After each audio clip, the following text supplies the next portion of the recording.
Hey friends, if you wish to check the Wi-Fi network security type in Windows, then I will give you two methods. One is through settings and the other one is through control panel. So first of all, click on the tray here and check the Wi-Fi network, because you anyway need to connect to the Wi-Fi. So you know how to check the Wi-Fi network. You'll find this symbol here, this exclamation mark symbol here, which reads properties. Click on it. And when you click on it, then under security type, you can check the security type. In my case, it's WPA2 personal. The next method is through the control panel, but you don't need to open the control panel for it. Rather, press the Windows key and the R button together to open the run window. Now type the command ncpa.cpl and hit enter. This will open the network connections window.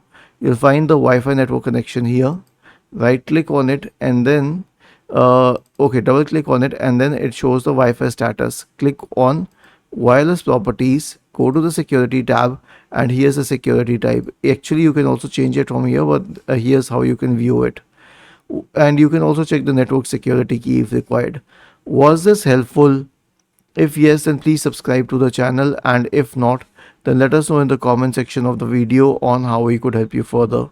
Thank you for watching this video and have a nice day.